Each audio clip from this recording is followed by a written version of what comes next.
ہماری production team اس programme کو خوب سے خوب تر بنانے کے لیے کوشاں رہتی ہے۔ میری دھرتی میری دنیا کے رپورٹرز فیلڈ میں رہ کر آپ کے لیے رپورٹس تیار کر رہے ہیں۔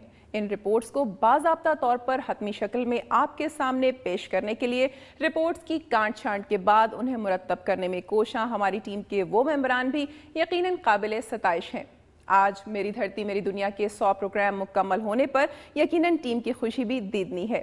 ٹیم کس جوش اور جذبے سے مصروف عمل رہتی ہے، آئیے اس کی ایک جھلک بھی دیکھتے ہیں۔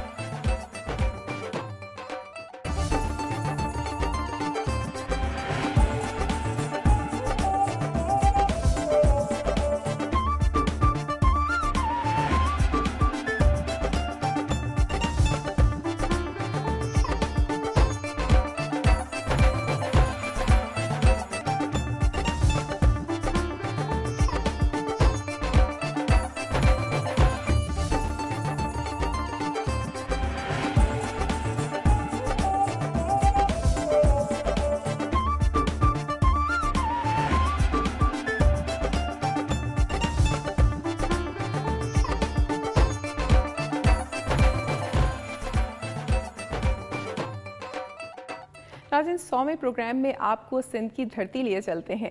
موسم کی تبدیلی کے ساتھ ساتھ پہناوے بھی تبدیل ہو جایا کرتے ہیں۔ کراچی میں بھی موسم کی تبدیلی کے ساتھ پہناوے تبدیل ہو گئے ہیں۔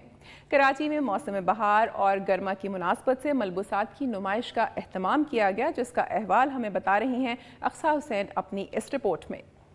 میں موجود ہوں اس وقت کراچی کے فیشن انسامبل ہاؤس میں، جہاں پر پاکستان کے لیڈنگ ڈیزائنرز کی اسپرنگ سمر کلیکشنز کی نمائش جاری ہے۔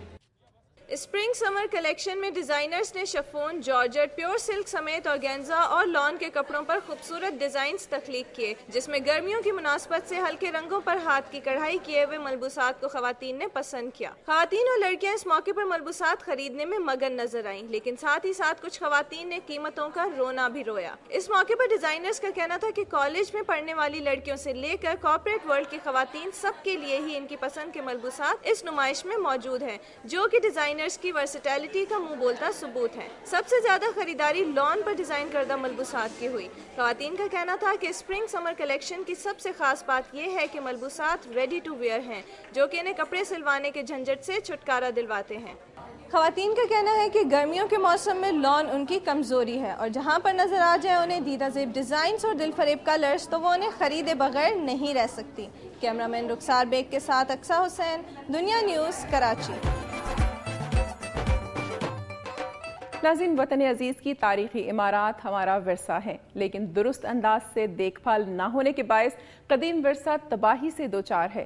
انہی قدیم عمارتوں میں کوٹری کی تعلقہ کونسل کی عمارت بھی شامل ہے، جو اس وقت مناسب دیکھ بھال نہ ہونے کے باعث زبوں حالی کا شکار ہے۔ آئیے دیکھتے ہیں امیر لنجا کی رپورٹ۔ میں اس وقت موجود ہوں تعلقہ کونسل کوٹری میں۔ دنیا میں پرانی اور قیمتی عمارتوں کا تحفظ اور اس کی دیکھ بھال کی جاتی ہے، مگر یہاں ہم دنیا کے ساتھ چلنے کے بجائے الٹا راستہ لیتے ہوئے اپنی یادگار عمارتوں کی مرمت کے بجائے اسے مسمار کر کے نئی بلڈنگیں بناتے ہیں۔ ایسا ہی سلسلہ کوٹری میں واقع تعلقہ کونسل کی بلڈنگ، جو کہ انگریزوں کے دور حکومت میں ممبئی کراچی کے بعد 1854-55 میں میونسپل کمیٹی کا بنیاد رکھا، جو چونے اور پتھر سے خوبصورت عمارت کی دیکھ بھال نہ ہونے سے اپنی خوبصورتی تو گوا بیٹھی، مگر 2002 میں تعلقہ کونسل بنتے ہی 1902 میں بننے والا جناح ہال، جس میں شہر کے لوگ تقریبات کرتے تھے، اسی وقت کے ناظم نے مرمت کے بجائے چھت کا لوہا ہی بیچ دیا، اور یہ جناح ہال 6 سال تک بغیر چھت کے رہا۔ نئے آنے والے ناظم عبدالرحمان بادشاہ میمن نے بھی ایسے ہی نایاب بلڈنگ کی مرمت کے بجائے اسی حالت میں چھوڑ دیا، جبکہ سابقہ ضلع ناظم ملکہ اسد سکندر کی کوششوں سے 2.5 کروڑ کی لاگت سے نئی بلڈنگ کی رقم منظور کرائی، اور اب ایسے یادگار بلڈنگ صفحہ ہستی سے مٹ جائے گی، اور آنے والے نسل کو 100 سالہ بنی ہوئی کوئی بلڈنگ دکھا نہیں سکیں گے، اور تعلقہ کونسل کی بلڈنگ نئی ٹھیکیداری نظام میں بنے گی، جس میں لوگوں کا تاثر یہ ہے کہ منظور رقم کمیشن ہی میں چلی جائے گی، اور اس کا کام مہینوں میں تو نہیں بلکہ سالوں میں بھی مشکل ہو۔ ایسے قیمتی اثاثے کو مرمت کرنے کے بجائے صفحہ ہستی سے مٹایا جا رہا ہے۔ کیمرہ مین مطیع رحمان انصاری کے ساتھ امیر لنجار، دنیا نیوز، جامشورو۔ ہم اگر گرد و نواح میں نظر دوڑائیں تو سڑکوں پر مختلف قسم کی گاڑیاں نظر آتی ہیں، لیکن تمام گاڑیوں میں ٹرک ایک الگ پہچان رکھتے ہیں۔ ٹرکوں کی خصوصیات کو ہم یوں تو کئی حصوں میں تقسیم کر سکتے ہیں، لیکن ٹرک کا آخری حصہ اہم حیثیت رکھتا ہے، اس لیے کہ اس حصے سے کئی پیغامات ہم تک پہنچتے ہیں۔ ٹرک کی بیک سائڈ پر لگی تختیوں پر مختلف قسم کی نصیحت بھری تحریریں پڑھنے میں آتی ہیں۔ ڈرائیوروں کا کہنا ہے کہ ٹرک پر لکھی مختصر تحریر ٹرک ڈرائیور کی سوچ کا پتہ بتاتی ہے۔ ٹرک ڈرائیوروں کی طرز زندگی میں دور کی تبدیلی نے کوئی بھی اثر نہیں چھوڑا اور آج بھی ٹرک ڈرائیوروں کے شوق اسی عروج پر ہیں، لیکن ٹرکوں پر لکھی تحریریں سوچ کا انتہائی نچوڑ ہوتی ہیں جو کہ کھلی کتاب کا کردار ادا کرتی ہیں۔ کیمرہ مین تنویر بلوچ کے ساتھ برکت علی شیر، دنیا نیوز، گھوٹکی۔ سندھ کے بعد اب آپ کو لیے چلیں گے بلوچستان کی سرزمین کی جانب۔ ناظرین، دیگر نعمتوں کی طرح پاکستان پھلوں کے معاملے میں بھی خود کفیل ہے اور ہر موسم کا پھل یہاں دستیاب ہے۔ چاغی کا علاقہ اعلیٰ کھجوروں کی پیداوار کے حوالے سے دنیا بھر میں مشہور ہے، لیکن بدقسمتی سے یہ علاقہ پسماندگی کا شکار ہے اور دنیا میں ہونے والی ترقی سے محروم۔ تفصیلات کے لیے دیکھتے ہیں علی احمد بلوچ کی یہ رپورٹ۔ گوالشتاب ضلع چاغی کا مشہور نخلستان پاک ایران سرحد کے جنوب میں واقع ہے۔ 10,000 نفوس پر مشتمل پورے صوبے کا پسماندہ ترین علاقہ ہے، جہاں پر آمد و رفت، تعلیم، صحت، آبنوشی کا کوئی بہتر نظام نہیں ہے۔ اس علاقے کی کھجوریں پوری دنیا میں اپنی پہچان رکھتی ہے۔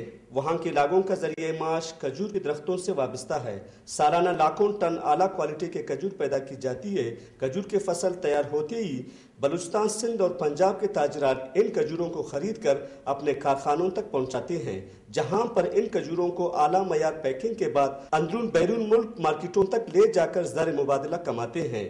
20 کلومیٹر پر پھیلی ہوئی نخلستان میں 50 لاکھ سے زائد کھجوروں کی درختیں ہیں، جن میں اعلیٰ معیار کی ایسی 1000 درخت جو 100 کلو سے زائد فی درخت کھجور پیدا کرتی ہے، مگر گزشتہ 7 برسوں سے ایران سے آنے والی خطرناک چوہوں نے یہاں کی لاکھوں کھجور کے درختوں کو جڑوں سے تباہ کر دیا ہے، جس کے باعث درخت سوکھ کر گر جاتے ہیں، جس کی بنا پر یہاں کے مقامی باشندوں کو کروڑوں روپے کا نقصان اٹھانا پڑتا ہے۔